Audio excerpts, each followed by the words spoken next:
Audio Jungle. Sobre Deep Learning para processamento de sinais usando o MATLAB. Antes de começar a falar de processamento de sinais especificamente, eu vou só fazer uma introdução rápida.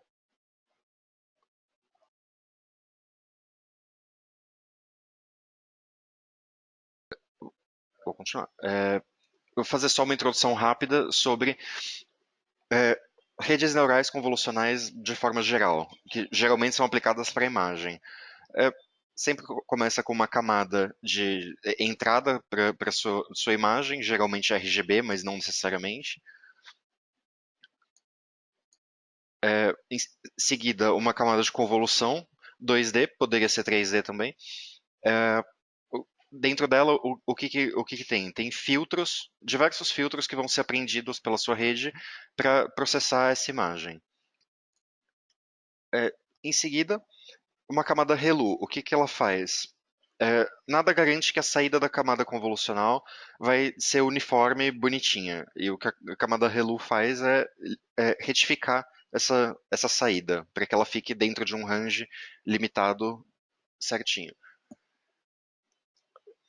Em seguida, uma camada max pooling ou similar, para fazer o downsampling disso, para você reduzir o tamanho dos seus dados para algo mais confortável de ser trabalhado. Em seguida, uma dropout ou, ou algum outro tipo de camada que sirva como proteção contra overfitting. É, a dropout especificamente como funciona? Ela seleciona alguns pixels aleatórios da camada anterior e apaga, partindo do princípio que a sua rede neural deve ser robusta o suficiente para fazer a predição, mesmo que alguns pontos da sua imagem estejam apagados. Tudo isso parece uma receita de bolo bastante simples, mas na verdade não. Tem é, várias coisas aqui que podem ser mudadas. Você pode acrescentar quantos níveis de camadas de convolução você quiser. Você pode. Tem variações da camada relua, clipped, leak, tem a de arco tangente. Essa figura é do arco tangente, na verdade. Max pooling não necessariamente precisa ser de máximo, pode ser de average pooling, por exemplo. E no lugar da dropout, pode ser usado também uma batch normalization ou cross-channel normalization. Não vou entrar em detalhes porque não é o objetivo do webinar agora.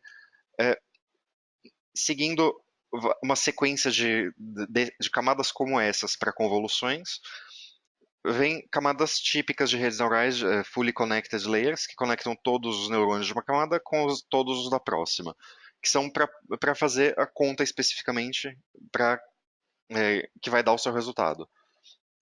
No caso de classificação, que resultado é esse? Isso é passado por uma softmax que normaliza esse resultado e te dá uma classificação numa classification output. Agora, como que se usa isso para sinais? Para você usar isso com sinais, você tem que estruturar a sua entrada de forma que ela fique similar a uma imagem. Tem que virar uma matriz quadradinha, tamanho M por N, padronizado. Como que se faz isso? Com espectros. Como que se calcula um espectro no MATLAB? Tendo um arquivo aqui de música, por exemplo, você pode usar AudioInfo para pegar os metadados desse arquivo, duração, número de samples, número de canais, etc. E usa AudioRead para ler uma amostra desse sinal. Você pode ler ele inteiro só passando o arquivo, ou ler um intervalo definido. Em seguida, você usa alguma das funções do MATLAB que calcula em espectro de sinais. Por exemplo, a PWelsh. A PWelsh, você passa o seu sinal aqui na variável y. Tem vários argumentos opcionais para você customizar a forma de calcular o espectro. Em particular, você pode mandar ele calcular em frequências específicas. Nesse caso, 256 frequências, entre zero e a frequência de Nyquist, que é a frequência máxima útil do seu espectro. E para você conseguir dar essas frequências, você precisa da taxa de amostragem dele também, que está aqui no FS. Aqui um exemplo do espectro da música Enter Sandman do Metallica, de 15, no intervalo de 15 a 30 segundos da música. Se você calcular vários espectros em vários momentos, você vai ter várias linhas como essa. Aqui só um exemplo de código de como fazer isso. Um for para ler intervalos diferentes e calcular o espectro em intervalos diferentes. Olhando isso tanto na frequência quanto no tempo, você teria alguma coisa desse tipo. E você pode visualizar isso, exatamente os mesmos dados, visualizar como imagem, com função aqui ImageSC. Isso é uma forma bastante, como posso dizer, eh, braçal de calcular os espectros em cada intervalinho de tempo. Você pode usar calcular ele mais fino, com intervalos menores, e pode fazer isso de uma forma mais fácil usando a função spectrogram. A função spectrogram faz exatamente o que eu estava fazendo até agora. Ela calcula o espectro em intervalos de tempo, com a única diferença que ela aplica um filtro em cima deles, em cima de cada espectro, para deixar ele um pouco mais bonitinho.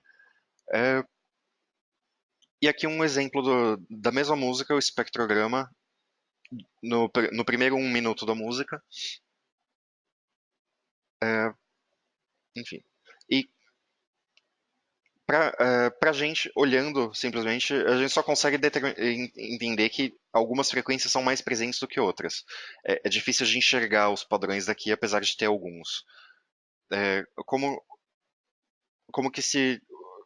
é, Como que eu espero que uma rede neural use isso? Ela vai identificar características desses espectros.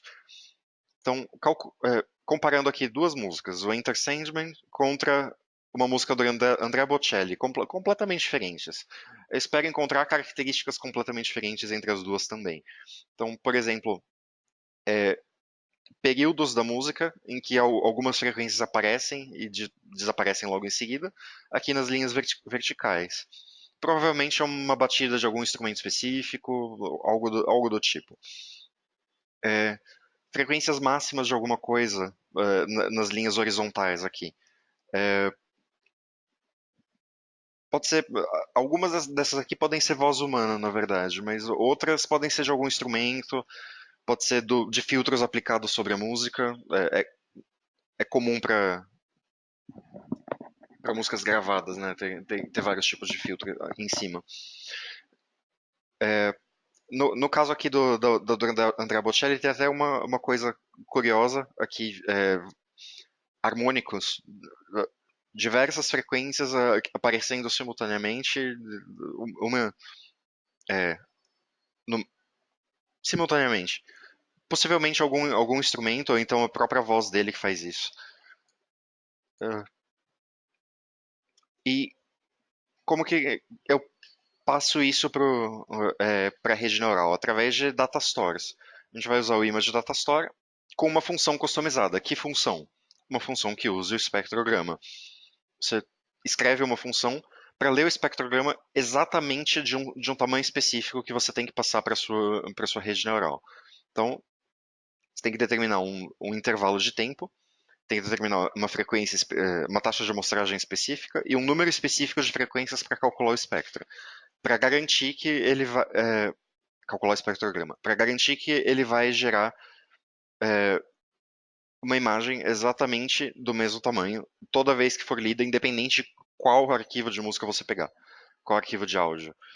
Então, e no final, só para facilitar um pouco as contas, um espectro pode ir em várias. Ele pode, o valor dele pode alcançar várias escalas diferentes, desde o 10 a menos 8 até 10 ao quadrado, por exemplo. É, não é muito prático para nenhum modelo trabalhar em escalas completamente diferentes. Então, para facilitar, calcula o log desse negócio. Ao invés de 10 a menos 8 até 10 a 2, você vai de 8 a menos 8 a 2. Um range bem pequenininho.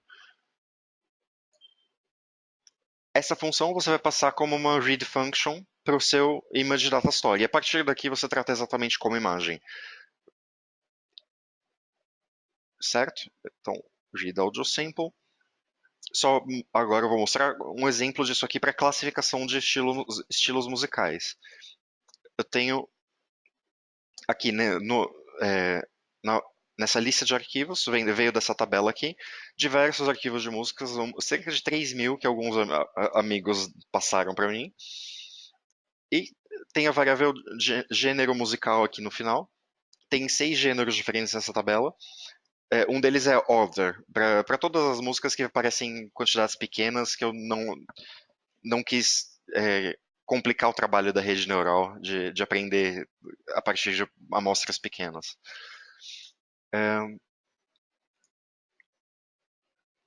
Você usa.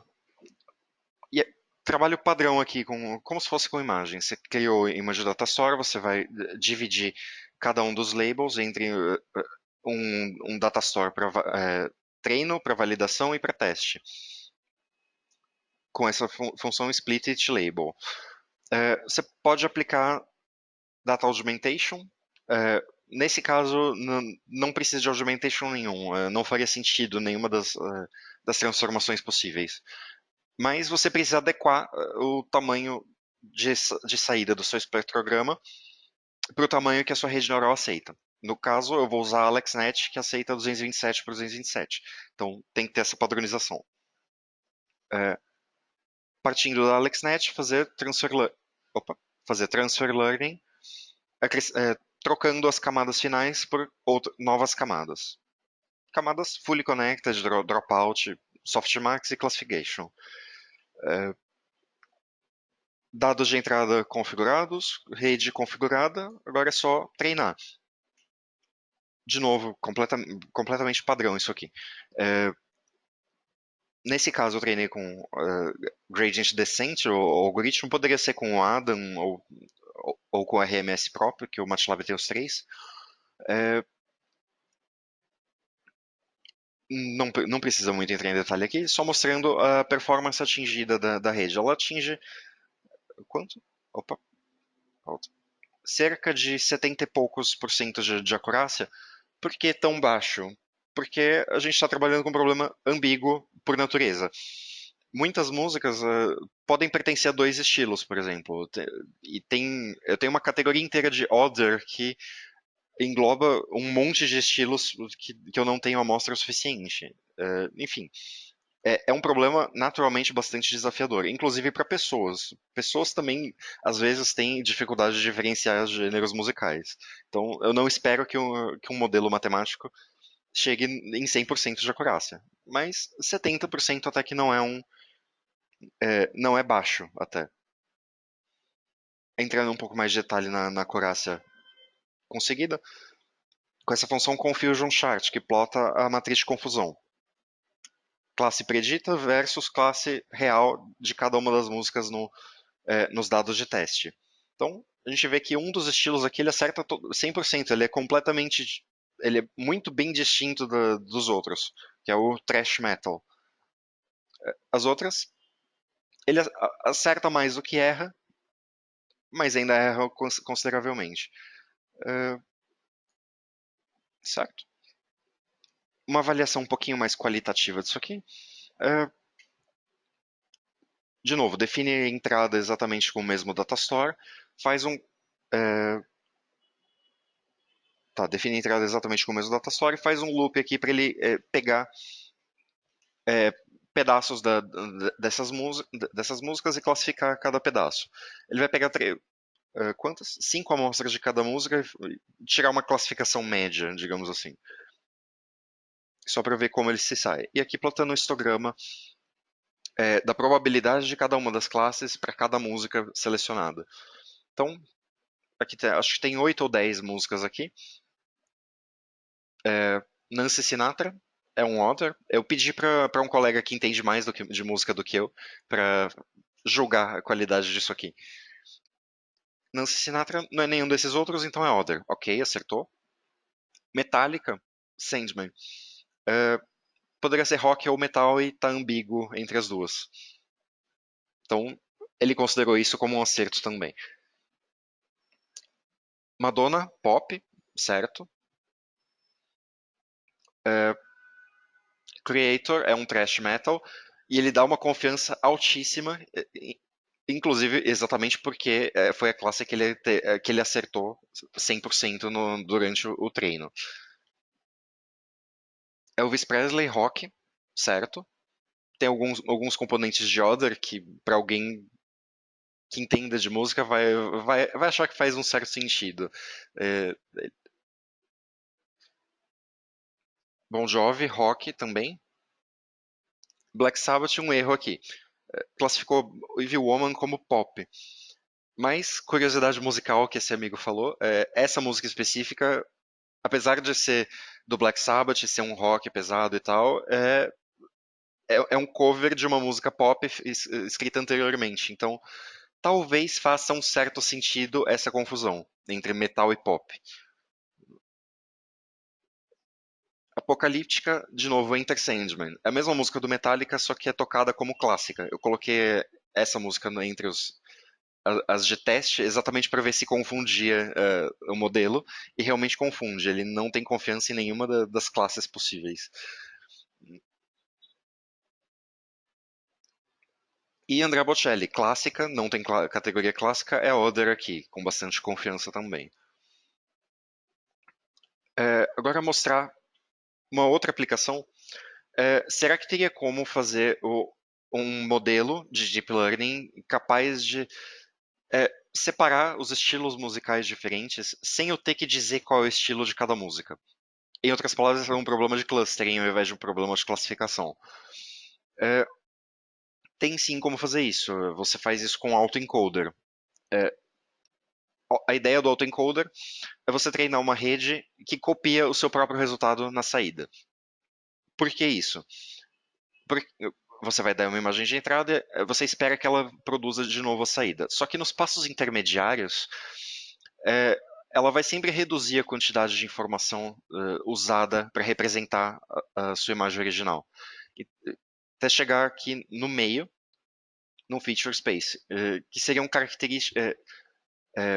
características aprendidas de cada uma das músicas de entrada, descritas da forma mais compacta possível. Então, se você tem aquele seu áudio de 5 megabytes, 3 minutos inteiros, você vai passar pela rede neural, ela vai chegar aqui no meio e sua música vai estar resumida em mil e poucos números, alguma coisa desse tipo. Como se fosse um algoritmo de compactação, mas não é bem isso. É, Na literatura você vai encontrar nesses termos. A primeira metade que faz essa redução chama de encoder. A segunda metade que reconstrói a música a partir da informação compactada vai chamar de decoder. E essa- o resultado intermediário aqui, onde os seus dados originais estão o mais compactos possíveis, chamado de feature space. Você treina isso e você passa a usar o feature space. Você joga fora a parte do decoder e simplesmente passa a sua música pelo encoder e transforma cada uma delas num vetorzinho de mil e tantas, 1536 números. Faz isso para todas as músicas. Eu tinha 2074 músicas, agora eu vou ter uma tabelinha de 2074 linhas por 1536 colunas, features dessas músicas. E a partir daqui analisa por algum método de cluster qualquer. Pode ser, de novo, uma rede neural do tipo mapa auto-organizado, ou pode não ser uma rede neural, pode ser um caminhos ou alguma coisa do tipo. Como que se cria autoencoders no MATLAB? Você parte de novo de um datastore, um image datastore usando uma função de leitura customizada para ler espectros, que a gente está trabalhando com músicas. Aqui eu treinei só com uma amostra de 100 músicas, porque um autoencoder é um modelo pesado. Afinal de contas, ele tem que reconstruir um espectrograma inteiro. Não é uma tarefa, não é uma tarefa fácil. Mas para uma prova de conceito, 100 músicas foi suficiente. Seria melhor fazer com umas mil e tantas, 2.000, 10.000.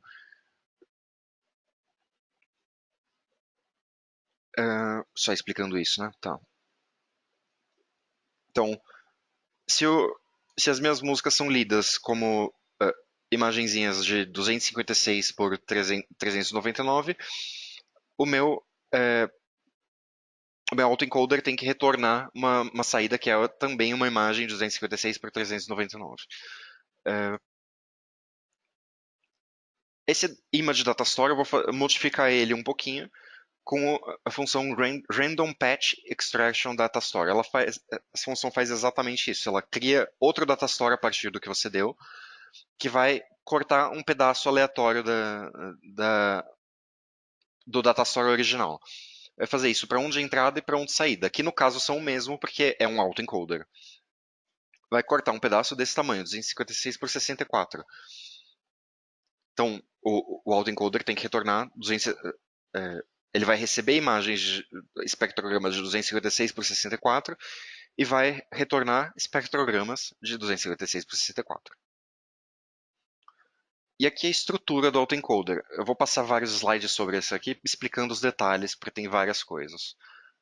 Primeiro detalhe,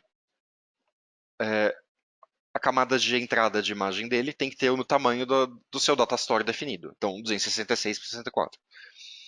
No caso, sem normalização, porque no caso a gente está trabalhando com música.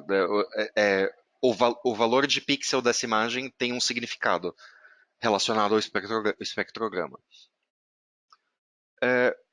Camadas Relu, eu escolhi especificamente Leak Relu, porque Leak? Porque a Leak permite valores negativos na saída dela. E a gente está trabalhando com espectros. Eles podem ter, que nem eu tinha falado, o range dele vai de -8 a 2, -8 a 4, alguma coisa do tipo. Tem valores negativos, eles são importantes. Eu não quero jogar fora. Uma Relu normal jogaria fora. Stride, maior do que o tamanho 1 por 1. Por quê? Porque a intenção é reduzir o tamanho dos dados a cada camada até chegar no meio, até chegar no feature space. Feature space está aqui no meio, é onde o tamanho dos dados fica o mais compacto possível. Antes disso está o encoder, depois disso está o decoder. Na parte do decoder, você não usa convolução, você usa transposed convolution, que não tem nada de transposto, é uma camada de desconvolução só. Que faz o trabalho contrário, ela aumenta a imagem quando você dá stride maior do que 1 por 1. Você tem que necessariamente ter uma última camada de convolução, tamanho 1 por 1, e com um único filtro, para conseguir ter o tamanho certo na saída. E a saída, regressão. Você está indo de uma imagem para outra imagem, então regressão. E detalhes dos tamanhos dos dados em cada camada. Entrou 256 por 64, saiu 256 por 64. E a cada passo ele diminui esses dois valores, esquece o 48 por enquanto, ele diminui até chegar no feature space aqui no meio. E especificamente aqui no meio, são 16 valores por 4 por 48, total 1536, que é o tamanho que eu tinha mostrado lá no vetor de cada música passada pelo encoder. Construir isso aqui pode dar um certo trabalho. Então, para ajudar vocês aqui, em destaque, função Analyze Network, que vai apontar erros. E vai também apontar os tamanhos aqui dos dados em cada camada, para você saber se você chegou numa rede que começa com um tamanho e termina com o mesmo tamanho.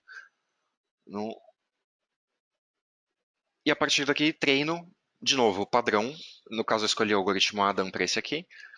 Mini batch tem que ser pequeno se você estiver trabalhando com uma placa de vídeo comum, que nem é o caso aqui. Mas se você tiver uma Tesla da vida, até que pode ser um tamanho maior. Initial learn rate tem que ser pequeno. Regularização, você pode experimentar com esses parâmetros aqui. Regularização, o epsilon, que é parâmetro do Adam, e treina. Depois de treinado, o que eu faço com isso? Eu aplico o encoder é, em todas as minhas imagens, não é, músicas. e aplico alguma forma de clustering. No caso, eu não cheguei a aplicar uma forma de clustering, eu só apliquei PCA para visualizar isso aqui. E o que eu vou mostrar é exatamente isso. Eu passei pelo encoder, virou cada uma vetor de 1536 valores. Apliquei PCA para pegar só algumas componentes e poder visualizar isso em 3D. Certo? Então, mostrar essa figura aqui só para vocês verem o resultado. Tá aqui. É, componente PCA1, PCA2 e PCA3. Juntas elas explicam 83% da variância dos dados. Então, só esses três valores já explicam muita coisa, já dá para trabalhar só com essas três. Cada ponto é uma música nesse espaço tridimensional. E a mancha é simplesmente densidade de pontos em cada região. E eu customizei a visualização disso aqui para quando eu clicar em algum lugar, ele trazer as músicas mais próximas daquele ponto que eu cliquei. Então, já é quase uma forma de clustering. Vocês podem ver aqui. Nesse cantinho, Agnostic Front.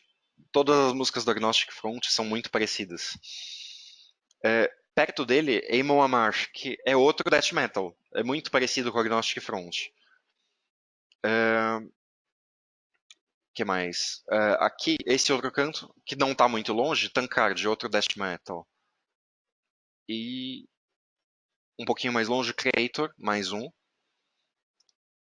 Nessa outra região aqui, Dani Carlos, um monte de Dani Carlos. Dani Carlos não é death metal, já está um pouco mais afastado dos outros, mas não está tão longe assim. Que outra região aqui? Aqui, um monte de rockabillys, eu acho. Não tenho certeza. Músicas mais antigas, com cara de rock, mas não exatamente rock. Beach Boys, outro rock antigo. E assim por diante. Se vocês olharem os mais isolados aqui, tem uma Pink Floyd, não é o que eu esperava. Enfim, é um modelo treinado só com 100 músicas, então realmente ele ainda é tosco. Se eu tivesse treinado com 10 mil músicas, poderia ter chegado num resultado muito melhor. Mas a gente já vê que isso aqui já é um começo. Isso mostra como a técnica funciona, pelo menos. E, por exemplo, o Spotify poderia tentar fazer uma coisa desse tipo para sugerir músicas pra gente, por exemplo. Eu não sei exatamente como que ele faz para sugerir. Eu acho que não é baseado na música em si, mas acho que é baseado nas listas de músicas que cada um cria. Mas é uma forma que poderia ser usada para isso, para sugestão de música. E, e era isso. Eram essas duas demos que eu tinha para mostrar. Muito similar a processamento de imagem, com a única a diferença principal aqui é a função de leitura que o seu Datastore tem que usar. Então, se tiver perguntas, eu vou responder agora. É, a gravação vai estar disponível no YouTube até amanhã. Um outro detalhe que eu esqueci de mencionar é os toolboxes usados para essas duas demos foram o Deep Learning, o Statistics e Machine Learning e o Signal Processing. Então, e todas elas estão disponíveis nas universidades que compraram a licença CWL. Vocês podem baixar nos seus notebooks e usar. O Carlos perguntando se o mesmo tipo de processamento e classificação poderia ser usado com voz. Poderia, sem problema nenhum. Inclusive, a gente já teve um cliente que queria fazer exatamente isso. Ele tem gravações de voz bem padronizadas, usadas para um teste dele, e ele queria fazer a classificação automática desses. Então, é possível sim.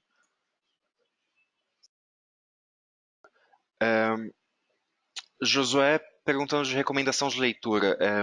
Tem alguns livros sobre isso, eu não vou lembrar de cabeça agora, mas a gente coloca no próprio link do YouTube, por exemplo, pode colocar referências dos livros. Tá. Perguntando de qual vai ser o link de acesso para a gravação, a gente ainda vai processar um pouquinho o vídeo aqui da gravação para colocar no YouTube, então a gente ainda não tem o link, mas até amanhã, ou no máximo depois de amanhã, já vai ter.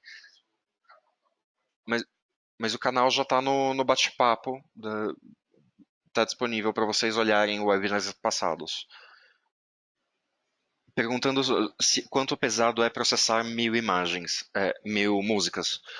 É, levou para treinar com 100 músicas agora, o autoencoder levou cerca de umas 2 horas na minha máquina pessoal, que é, não é um servidor, não é uma placa específica para esse tipo de processamento, mas é uma placa de vídeo muito boa. Então, autoencoder é uma coisa pesada. A saída dele é grande como a entrada. Então, enfim, para processar 1000 levaria 10 vezes mais tempo, 20 horas, para esses dados especificamente. Valdemar perguntando sobre as camadas, as camadas fully connected, convolucional, dropout, usadas mais ou menos no slide 19. Se é o padrão e como definir os tamanhos de cada coisa. Voltar aqui no slide 19. Se eu não me engano, era por aqui, né? É, a ideia, os tamanhos dos filtros, quase qualquer tamanho que você colocar aqui vai funcionar. É bom que não seja muito grande porque fica pesado, mas vai funcionar. O que é importante aqui, né, para as camadas convolucionais é o stride, porque é o stride que vai diminuir o tamanho dos seus dados para a próxima camada. Ele tem que ser maior do que 1. Quanto maior for esse valor, mais ele diminui em um único passo. Deixa eu botar mais para frente para ver os tamanhos aqui. Tamanhos aqui. Então, vocês veem aqui, com o tamanho 2,2, ele já vai. De uma, de uma camada para outra, ele já diminui pela metade o tamanho das coisas. Né? 256 por 64 foi de 128 para 32, depois de 64 para 16. Esse é mais ou menos um esquema padrão, de diminuindo de você partir de potências de 2 e diminuindo pela metade. Mas dá para fazer de outras formas. Você poderia experimentar com esses valores aqui do stride, tamanho da entrada, tamanho, etc., para para funcionar de outra forma. A única coisa que é mandatória, que é o tamanho da entrada tem que ser o mesmo tamanho da saída. É, e você pode usar o Analyze Network aqui para te ajudar. Então, por hoje é isso. Obrigado a todos pela participação e até o próximo web, né? Ops, pergunta de última hora, tá? Em qual camada de dados eu poderia fazer a classificação ou cluster? É, no caso, a classificação é feita depois. Você pega o resultado intermediário aqui, da saída do seu feature space, que está bem no meio da sua rede, onde os dados são os menores possíveis. Você pega a ativação da sua rede nessa camada. E com ela você aplica um método de clustering, por exemplo, um caminhos. É, e a parte do clustering em si você faz fora da rede. Até daria para fazer dentro da rede, mas você precisa definir uma camada customizada para isso. Não é uma tarefa trivial. Sim, é no Feature Space que você pega, pega a ativação até aqui e usa para meu e-mail aqui para quem precisar do contato. Opa, e tinha mais uma pergunta. Isso poderia ser aplicado em energia eólica? É, dá para aplicar para equipamentos que geram sinais. Por exemplo, é comum em manutenção preditiva você colocar algum sensor para monitorar a vibração. A vibração é um sinal. Você poderia aplicar uma técnica desse tipo para, por exemplo, classificar defeitos. É possível.